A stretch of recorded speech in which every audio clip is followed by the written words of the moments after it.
Download केलं नसेल तर ते एक नक्की करा। MPSC tricks bye Ajay Kumar या नावानं अँड्रॉइड ॲप आहे, गुगल प्ले स्टोअरवर जाऊन तुम्ही ते ॲप्लिकेशन डाउनलोड करू शकता। या ॲप्लिकेशनवर गेल्यावर तुम्हाला जो स्टोअर सेक्शन आहे या स्टोअर सेक्शनमध्ये गेल्यानंतर वेगवेगळे कोर्सेस खूप कमी किमतीमध्ये पाहायला मिळतात। जसं काही सॅम्पल कोर्स मी तुम्हाला इथं दिले आहेत, जसं तुम्ही बघू शकता आधुनिक भारताचा इतिहास हा जो कोर्स आहे तर फक्त 249 रुपयामध्ये कोर्स आहे। या कोर्समध्ये प्रत्येक टॉपिकनुसार प्रश्नोत्तरे कव्हर केलेले आहेत आपण, 900 प्रश्न आहेत आणि प्रत्येक लेक्चर किती वेळा तुम्हाला त्या ठिकाणी बघता येतं। महाराष्ट्र भूगोलाचा कोर्स आहे, 350 प्रश्न तुम्हाला त्यामध्ये पाहायला मिळतील। 6 महिने कालावधी आहे, 149 रुपये की प्रत्येक लेक्चर किती वेळा पाहायला मिळतं। तसं आपण संयुक्त गट ब आणि गट क परीक्षेसाठी 5 विषय महत्त्वाचे 6 विषय घेतलेले आहेत, भूगोल, इतिहास, अर्थशास्त्र, राज्यशास्त्र, चालू घडामोडी, सामान्य विज्ञान। तर याच्यावर आधारित वेगवेगळे प्रश्न 1-1.5 हजाराच्या वर प्रश्न तुम्हाला तिथं पाहायला मिळतील। 499 रुपयामध्ये तुम्हाला तो कोर्स अवेलेबल आहे, तुम्ही नक्की घ्या, तुम्हाला त्याचा जास्तीत जास्त फायदा होईल आणि प्रत्येक लेक्चर किती वेळा पाहता येईल हे आपल्या प्रत्येक कोर्सचं वैशिष्ट्य आहे। तर नक्की जॉईन करा आपलं अँड्रॉइड ॲप्लिकेशन। हे ॲप्लिकेशन डाउनलोड करण्यासाठी लिंक डिस्क्रिप्शन बॉक्समध्ये देतोय, ते लिंकवर जाऊन सुद्धा तुम्ही ते ॲप्लिकेशन डाउनलोड करू शकता। ठीक आहे, जाऊया पुढचा प्रश्न होता की सजीवांचा जो अभ्यास करण्यासाठी पंचसृष्टी पद्धत जी होती ही कुणी अस्तित्वात आणली। पंचसृष्टी पद्धत म्हटलं की तुम्हाला एक नाव इथं लक्षात ठेवायचं आहे, ते म्हणजे रॉबर्ट व्हिटाकर यांचं नाव लक्षात घ्या। त्यांनी आणलेली पंचसृष्टीची पद्धत, त्याच्यामध्ये एकूण 5 घटक आहेत, म्हणजे सृष्टी आहेत, मोनेरा आहे, प्रोटिस्ट आहे, कवक आहे, वनस्पती आणि प्राणी। तर त्यातले जे वनस्पती आहे याचं वर्गीकरण आपण आजच्या लेक्चरमध्ये बघणार आहोत। ठीक आहे, वनस्पती वर्गीकरणामध्ये आपण सुरुवात करताना सजीवाला विचार करा। सजीव म्हटलं की 2 टाईप येणार, एक म्हणजे तुमचं प्रोकॅरियोटिक किंवा दुसरं युकॅरियोटिक, म्हणजे त्याला आपण अधिकेंद्रिकी, प्रोकॅरियोटिक म्हणजे अधिकेंद्रिकी आणि युकॅरियोटिक म्हणजे दृश्यकेंद्रिकी। म्हणजे आपण आता जो बघितलं मोनेरा, प्रोटिस्टा, कवक हे कशामध्ये कन्सिडर होतं, तर जे मोनेरा जो घटक आहे, मोनेरा म्हटलं की तो फक्त प्रोकॅरियोटिक आहे, तो युकॅरियोटिक मध्ये येत नाही। दृश्यकेंद्रिकीमध्ये पण प्रकार पडतात, जसं की एक पेशीय, बहुपेशीय। प्रोटिस्टा म्हटलं, प्रोटिस्टा वर्गीकरण प्रोटिस्टा, तर हे दृश्यकेंद्रिकीमध्ये बघायला मिळतं किंवा युकॅरियोटिक मध्ये पाहायला मिळतं। तर एवढं फक्त लक्षात ठेवा, मोनेरा म्हटलं की ते प्रोकॅरियोटिक अधिकेंद्रिकीमध्ये येतं। बाकीचे जर म्हटलं वनस्पती, प्राणी किंवा कवक घ्या, प्राणी घ्या, वनस्पती घ्या, हे तुम्हाला बहुपेशीमध्ये पाहायला मिळतं, म्हणजे हे दृश्य केंद्रिकीमध्ये येतं। म्हणजे हा फरक फक्त पहिला लक्षात ठेवायचा। मोनेरा म्हटलं की ते फक्त प्रोकॅरियोटिक किंवा अधिकेंद्रिक आहे, बाकी सर्व दृश्य केंद्रिक आहेत। पण दृश्य केंद्रिकीमध्ये पण 2 प्रकार पडतात, एक पेशीय कोणता आहे तर तो प्रोटिस्ट आहे, आणि बहुपेशीय कोणता आहे असं म्हटलं तर ते बाकी इतर असणार आहे। घटक लक्षात येतोय का तुमच्या? तर इथं तुम्हाला काय लक्षात घ्यायचं आहे, इथं एक पेशीय म्हणतोय ना दृश्य केंद्रिकी, तो फक्त प्रोटिस्ट आहे, आणि बहुपेशीय म्हटलंय तुम्हाला तर ह्याच्यामध्ये तुम्हाला पेशीभित्तिका असणं आणि पेशीभित्तिका नसणे याच्यावर, कारण प्राणीवर्गीय प्राण्यांचं बघा पेशीभित्तिका नाही, वनस्पती म्हटलं की पेशीभित्तिका आहे, किंवा कवक वर्गीय म्हटलं की ते पेशीभित्तिका असणार आहे। म्हणजे हा प्रकार किंवा हा जो डिफरन्स आहे ना, हा तुम्हाला अगोदर बेसिकली माहित असणं गरजेचं आहे। आय होप हे लक्षात आलं असेल। फक्त मोनेरा हे अधिकेंद्रिकी किंवा प्रोकॅरियोटिक मध्ये, बाकी सगळे युकॅरियोटिक मध्ये येतात। त्यातल्या त्यात युकॅरियोटिक पण एक पेशी आहे, असा कोण आहे तर तो प्रोटिस्ट आहे, आणि युकॅरियोटिक आहे पण बहुपेशी आहे, त्याच्यामध्ये वनस्पती, कवक आणि प्राणी येतात। पण युकॅरियोटिक आहे, बहुपेशी आहे, परंतु पेशीभित्तिका नाही, ते म्हणजे प्राणी येणार आहे, पेशीभित्तिका असणं म्हणजे वनस्पती आणि कवक येणार। आय होप हा आता घटक लक्षात आला असेल।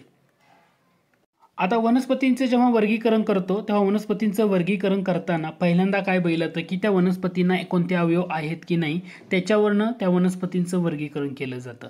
मग सुरुवातीला काय केलं होतं की अवयव आहेत की नाही बघितलं तर त्यानुसार वर्गीकरण, त्याच्यानुसार त्यांना अन्न आणि पाणी याचं वहन करण्यासाठी स्वतंत्र ऊतीसंस्था आहे की नाही हे पाहिलं जातं। त्याच्यानंतर त्या वनस्पतीमध्ये बिया आहेत की नाही हे बघितलं तर म्हणजे बिया कशा आहेत किंवा बियावर फळांचं आवरण आहे की नाही याचाही विचार केला जातो। आणि शेवटी याच्यामध्ये पण त्या बियामध्ये बीजपत्र म्हणजे त्याच्यामध्ये असणारा घटक किती आहे याच्यावरने सुद्धा वनस्पतींचे वेगवेगळे गट केले जातात। मग याच्यावरनं तुम्हाला अनावृत्त बीजी म्हणजे काय, आवृत्त बीजी म्हणजे काय, अबीजपात्री म्हणजे काय किंवा बीजपात्री म्हणजे काय, तर आता यामध्ये दुसरा सायंटिस्ट येतो। जसा आर.एच. व्हिटाकर म्हणजे पंचसृष्टी पद्धत हा घटक तुम्ही अभ्यासला, तसा वनस्पती शास्त्रज्ञ एचर नाव आहे त्यांचं, यांनी काय केलं होतं 1883 मध्ये ही जी वनस्पती सृष्टी आहे या सृष्टीचं 2 दोन उपसृष्टीमध्ये वर्गीकरण केलं. पहिल्या उपसृष्टीला म्हटलं जातं अबीजपात्री. अबीजपात्री म्हणजे क्रिप्टोगॅमी म्हणतो आपण, त्याला काय म्हणतो, क्रिप्टोगॅमी. आणि बीजपत्री म्हणजे त्याला फॅनेरोगॅमी. क्रिप्टोगॅमी, फॅनेरोगॅमी अशा दोन उपसृष्टीचा विचार वनस्पती वर्गीकरणासाठी केला. मग परीक्षेसाठी तुम्हाला जेव्हा असं विचारलं जाईल की वनस्पती सृष्टीचं अबीजपात्री म्हणजे क्रिप्टोगॅमी, बीजपात्री फॅनेरोगॅमी अशा दोन उपसृष्टीमध्ये वर्गीकरण कोणी केलं, तुमचं उत्तर काय असलं पाहिजे, एचर हे शास्त्रज्ञाचं नाव, हे लक्षात आलं पाहिजे. म्हणजे तुम्हाला अबीजपात्री उपसृष्टी म्हणजे याला आपण क्रिप्टोगॅम्स किंवा क्रिप्टोगॅमी असं म्हणतो, हे लक्षात घ्या. मग या अबीजपात्री वनस्पतीमध्ये म्हणजे क्रिप्टोगॅमीमध्ये पुन्हा 3 प्रकार पडतात. Thallophyta, bryophyta, pteridophyta. हा घटक काय आहे ना, हे आपल्याला आता पाहायचं आहे. आता लक्षात घेताना घ्या महत्त्वाचा मुद्दा, अबीजपात्री वनस्पती क्रिप्टोगॅम पहिला प्रकार पडतो विभाग 1, त्याला आपण म्हणतो थॅलोफायटा. आता थॅलोफायटा म्हणजे ह्या वनस्पती तुम्हाला कुठं पाहायला मिळतील, अशा टाईपच्या. थॅलोफायटा म्हटलं की ह्या वनस्पती तुम्हाला पाण्यामध्ये पाहायला मिळतील, पाण्यामध्ये. आता याचं वर्गीकरण करताना महत्त्वाचे अवयव बघितले जातात. अवयव म्हणजे काय, त्या वनस्पतीचं मूळ, खोड, पान, फूल असं विशिष्ट अवयव आहे की नाही यावरनं त्याचं वर्गीकरण केलं जातं. पण थॅलोफायटा या गटामध्ये त्या वनस्पतींना मूळ, खोड, पान, फूल असं विशिष्ट अवयव असतात का, तर ते अवयव नसतात, अवयव नसतात. ओके, त्याच्यामुळे याच्यामध्ये काय येणार आहे, तर हे अवयव नसणाऱ्या हरितद्रव्यामुळे स्वयंपोषी असणाऱ्या वनस्पतीच्या गटाला शैवाल, म्हणजे थॅलोफायटा गटामध्ये शैवाल येतं का, अलगी येतं का, तर तुमचं उत्तर आहे हो. एमपीएससी मध्ये या टाईपवर प्रश्न विचारलेला आहे, तुम्हाला ते समजलं पाहिजे. ओके, पण शैवालाचा जर तुम्ही विचार करायला गेला की त्यांच्यामध्ये मूळ, खोड, पान, फूल असा अवयव नाही, ठीक आहे, किंवा स्वयंपोषी असणारे हरितद्रव्य असतं त्यामुळे स्वयंपोषी आहेत, अशा गटाला आपण शैवाल म्हणतो. पण शैवाल जर बघितलं तर त्यांच्यामध्ये पण वेगवेगळ्या घटकामध्ये ना डिफरन्स पाहायला मिळतो. म्हणजे एखादा शैवाल एक पेशी असू शकतं किंवा बहुपेशी असू शकतं. काही शैवाल एकदम मोठी आकाराची पण असू शकतात किंवा काही छोट्या आकाराची पण असू शकतात. म्हणजे शैवालामध्ये या घटकामध्ये तुम्हाला डिफरन्स पाहायला मिळतो. आता शैवाल किंवा थॅलोफायटा गटाचा विचार केल्यानंतर त्याचे एक्झाम्पल काय, स्पायरोगायरा, त्यानंतर युलोथ्रिक्स, उल्वा, सर्गॅसम ही तुम्हाला उदाहरणं पाहायला मिळतील. ओके, आता दुसरा मुद्दा, थॅलोफायटा गटातील मी काय म्हटलं, वनस्पती शक्यतो पाण्यामध्ये आढळतात, प्रामुख्याने म्हणजे 99% अप्रॉक्सिमेटली तुम्हाला पाण्यामध्ये पाहायला मिळते. मग हे पाणी कसं, गोड पाणी की खारट पाणी, विचारा. गोड पाणी असेल किंवा गोड असणारं पाणी किंवा खारट असणारं पाणी कोणत्या पाण्यामध्ये पाहायला मिळतील, तर थॅलोफायटा गटातील वनस्पती गोड्या पाण्यामध्ये पण तुम्हाला पाहायला मिळतील, खारट पाण्यामध्ये पण पाहायला मिळतील. म्हणजे काही वनस्पती अशा आहेत की ज्या गोड्या पाण्यामध्ये असतील किंवा काही आहेत ते खारट पाण्यामध्ये सुद्धा या गटातल्या वनस्पती तुम्हाला पाहायला मिळतील. ओके, म्हणजे हा घटक लक्षात येतोय का. दुसरं महत्त्वाचं म्हणजे या वनस्पतींचं शरीर कसं असतं, तर या थॅलोफायटा गटातील वनस्पतींचं शरीर हे मऊ असतं किंवा ते तंतुमय आकाराचं असतं, तंतुमय या टाईपमध्ये तुम्हाला त्याचा पाहायला समावेश होतो. ठीक आहे, आता दुसरा घटक, शैवालाच्या बाबतीमध्ये आपण काय म्हटलं होतं, घटक बघितलं होतं की मूळ, खोड, पान, फूल अवयव नसणारं आणि हरितद्रव्यामुळे स्वयंपोषी असणारा गट म्हणजे अलगी. तसं थॅलोफायटा गटामध्ये फंगाय किंवा त्याला आपण कवके हा घटक म्हणतो, फंगाय किंवा कवके. का बरं, कारण याच गटामध्ये ना जो हरितद्रव्य नाही त्यामध्ये, परंतु विविध प्रकारच्या किण्वांचा किंवा बुरशी आहेत ना यांचा स्वतंत्रपणे समावेश होतो, म्हणून थॅलोफायटा गटामध्ये काय येतं, तर परीक्षेला ना या घटकावर तुम्हाला विचारलेलं आहे, याच्याकडे आणखी आपण थोडंसं फोकस करू. म्हणजे तुम्हाला थॅलोफायटा हा गट म्हटलं तर काय लक्षात घ्यायचं आहे, या वनस्पती प्रामुख्याने पाण्यामध्ये सापडतात. पाणी खारट किंवा पाणी गोड असलं तरी चालते, काही वनस्पती त्यामध्ये पण आहेत, खारटमध्ये पण आहेत, काही गोड्या पाण्यामध्ये पण आहेत. यांच्यामध्ये येणारं 2 घटक शैवाल किंवा अलगी असं म्हणतो आणि दुसरा म्हणजे कवके किंवा फंगाय असं म्हणतो. आता शैवाल, अलगी म्हणजे मूळ, खोड, पान, फूल विशिष्ट अवयव नाहीत, परंतु हरितद्रव्य आहे, त्याच्यामुळे या स्वयंपोषी असणाऱ्या वनस्पती हा गट याच्यामध्ये येतो. पण शैवालामध्ये दुसरा घटक आहे की एकपेशीय, बहुपेशीय, अतिसूक्ष्म असणाऱ्या किंवा मोठ्या आकाराच्या असणाऱ्या, अशा तुम्हाला फरक आढळायला पाहायला मिळतात. पण कवकामध्ये काय होतं, हरितद्रव्य नसलेल्या विविध प्रकारचा जो किण्व आहे किंवा बुरशींचा याच्यामध्ये समावेश होतो, म्हणून कवकांचा घटक सुद्धा थॅलोफायटा गटामध्ये तुम्हाला पाहायला मिळतो. मग थॅलोफायटाची उदाहरणं कोणती विचारलं, स्पायरोगायरा. उदाहरणं लक्षात ठेवा, कधी कधी काय होतं, हे जी उदाहरणं आहेत ना याच्यावरनं तो कोशामध्ये येतं ते ओळखा म्हटलं तर. म्हणजे तुम्हाला दिलं जाईल उल्वा म्हटलं की तुम्हाला लक्षात आलं पाहिजे स्पायरोगायरा आहे, युलोथ्रिक्स म्हटलं की स्पायरोगायरा आहे किंवा सर्गॅसम म्हटलं की स्पायरोगायरा आहे, हे लक्षात येणं गरजेचं आहे. म्हणजे तुम्ही जर वनस्पती जर बघितल्या तुम्ही जर वनस्पती बघितल्या स्पायरोगायरा, ओके, त्यानंतर कारा, त्यानंतर उल्वा, ह्या सगळ्या कुठं बघायला मिळतात, ह्या थॅलोफायटा गटातील वनस्पती आहेत. आता थॅलोफायटानंतर पुढच्या घटकाकडे जाऊया. थॅलोफायटानंतर दुसरा विभाग पडतो तो म्हणजे ब्रायोफायटा.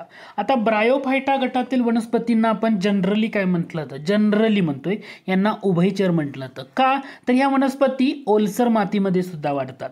म्हणजे ब्रायोफायटा गटातील वनस्पतींना या वनस्पती सृष्टीचं काय म्हटलं जातं, उभयचर म्हटलं जातं, कारण त्या ओलसर मातीमध्ये वाढतात. आता जेव्हा ब्रायोफायटा वनस्पतींना प्रजननासाठी पाण्याची गरज भासते का, तर येस डेफिनेटली त्यांना प्रजननासाठी पाण्याची गरज भासते. मग या कशा असतात की तुम्हाला बघायला गेलं स्वयंपोषी पण आहेत, बहुपेशी पण आहेत, ओके, त्यामुळे हा घटक तुम्हाला इथं लक्षात घ्या. दुसरं म्हणजे या वनस्पतींना जी मुळं, खोडं, पानं, ही खरी मुळं खोडं पानं असतात का, तर याची अशी खरी असणारी मुळं खोडं पानं नसतात, परंतु यांच्यामध्ये पानासारख्या रचना असतात. रचना त्या पद्धतीचे तुम्हाला बघायला मिळतात. दुसरं म्हणजे यांच्यामध्ये या वनस्पतीमध्ये समजा अन्न त्यांना वहन करायचंय किंवा पाण्याचं वहन करायचंय, तर त्या विशिष्ट ऊती असतात का की अन्नाचं वहन करणाऱ्या, पाण्याचं वहन करणाऱ्या विशिष्ट ऊती तुम्हाला या ब्रायोफायटा गटामध्ये पाहायला मिळत नाहीत. उदाहरणं बघायला गेलं मॉस, फ्युनोरिया, मर्केन्शिया, अँथोसिरॉस, रिक्सिया हा घटक इथं लक्षात घ्या. म्हणजे ब्रायोफायटा गट जर म्हटलं तर तुम्हाला काय लक्षात घ्यायचं आहे, तर या गटातील वनस्पती सृष्टीचं यांना उभयचर म्हटलं जातं, कारण ओलसर मातीमध्ये वाढतात, प्रजननासाठी मात्र पाण्याची गरज असते. यांच्यामध्ये खरी मुळं, खोडं, पानं असं पाहायला मिळत नाही, पानासारख्या यामध्ये रचना असतात. या ब्रायोफायटा वनस्पतीतील वनस्पती ज्या आहेत विभागातल्या वनस्पती, रचना चपटी रिबीनसारखे लांब असते, हे पण लक्षात घ्या. दुसरं म्हणजे पाणी आणि अन्न यांचं वहन करण्यासाठी विशिष्ट प्रकारच्या ऊती नसतात. आणि उदाहरणं म्हटलं तर मॉस, फ्युनोरिया, मर्केन्शिया, अँथोसिरॉस, रिक्सिया हे तुम्हाला ब्रायोफायटा गटातील वनस्पतींची उदाहरणं पाहायला मिळतील. आता पाहिलं की बराचसा घटक क्लिअर होतो. म्हणजे ब्रायोफायटा गटातील वनस्पती बघा, ही फ्युनोरिया, ओके, दुसरं म्हणजे मर्केन्शिया, फ्युनोरिया, मर्केन्शिया आणि अँथोसिरॉस, हे तुम्हाला इथं लक्षात ठेवणं गरजेचं आहे. ठीक आहे.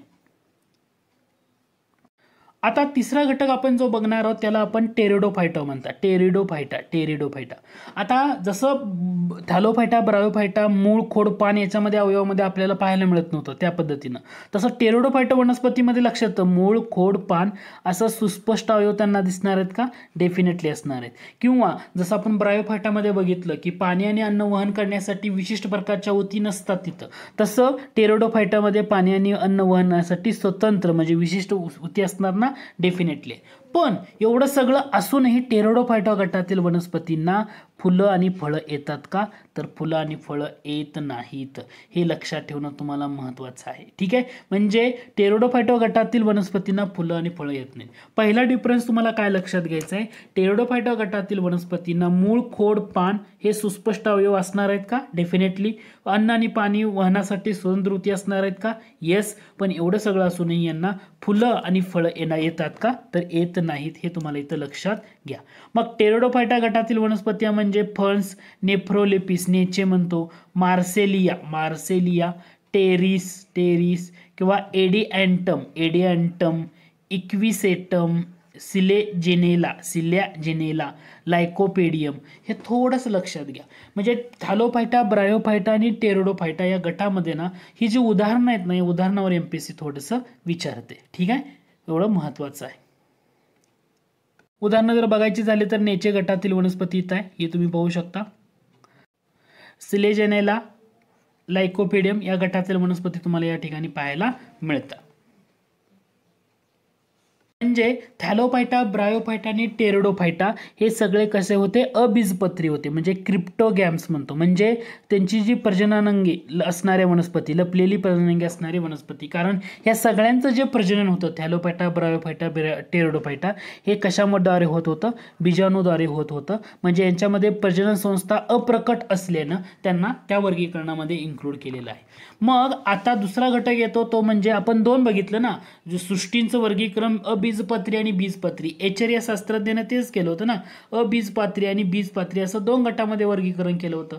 तर आपण अबीजपात्री हा घटक बघितला. आता आपण दुसरा बघतोय फॅनोरागॅम्स किंवा फॅनोरागॅमी म्हणतो, बीजपात्री असं म्हटलं जातं. म्हणजे की ज्या वनस्पतीमध्ये प्रजननासाठी विशिष्ट ऊती आहेत आणि बिया निर्माण करतात, म्हणून या वनस्पतींना बीजपत्री वनस्पती असं म्हटलं जातं, म्हणजे फॅनेरोगॅम्स असं म्हटलं जातं.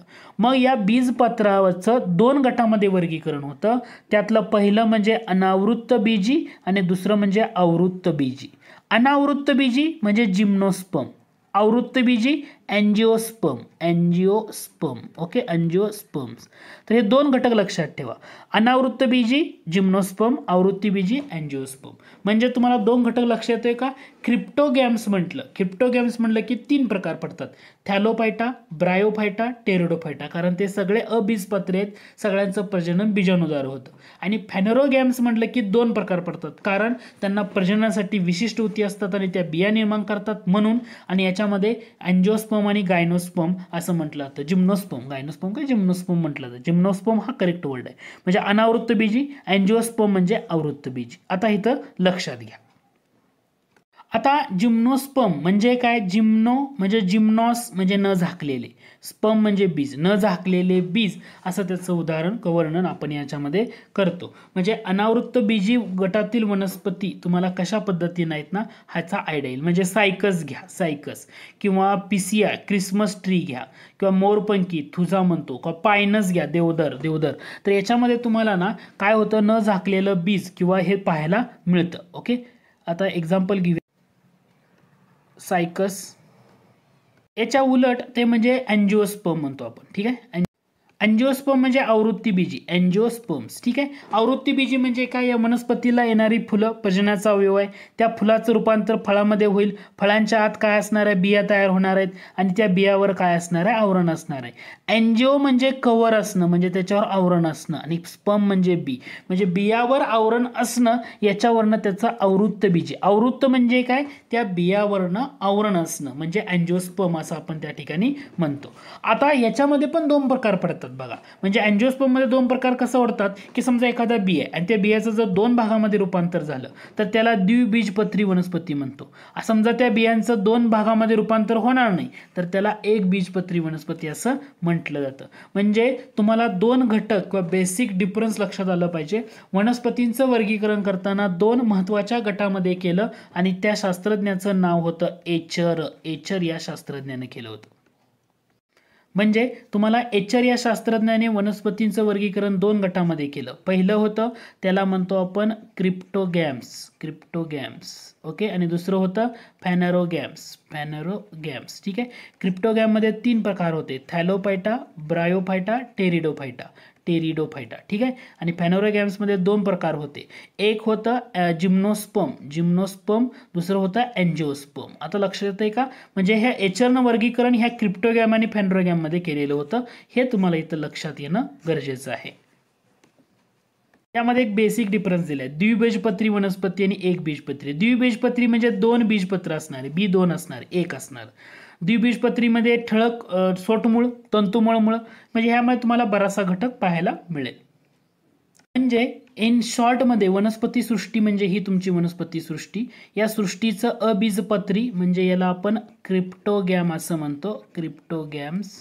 याला आपण म्हणतो फॅनेरोगॅम्स, फॅनेरोगॅम्स. ठीक आहे, आता हे क्रिप्टोगॅम्स आणि फॅनेरोगॅम्स असं वर्गीकरण कोणी केलं? असं वर्गीकरण कोणी केलं तर त्या व्यक्तीचं नाव आहे एचर यांनी केलं. लक्षात येतंय? याच्यामध्ये 3 घटक येतात: थॅलोफायटा, ब्रायोफायटा, टेरिडोफायटा. कशामध्ये? क्रिप्टोगॅम्समध्ये, अबीजपत्री किंवा अपुष्पमध्ये. आणि फॅनेरोगॅम्समध्ये 2 येतात: अनावृत्त बीजी, आवृत्त बीजी. अनावृत्त बीजी म्हणजे जिम्नोस्पर्म, आवृत्त बीजी म्हणजे एंजिओस्पर्म्स, एंजिओस्पर्म्स. ठीक आहे, अनावृत्त म्हणजे जिम्नोस्पर्म, GYMNO स्पर्म्स. ठीक आहे, आणि एंजिओस्पर्म मध्ये 2 पडतात: द्विबीजपत्री आणि एक बीजपत्री. म्हणजे वनस्पती वर्गीकरणाचा हा जो चार्ट आहे हा ऍटलीस्ट तुमच्या डोळ्यासमोर असणं गरजेचं आहे. तर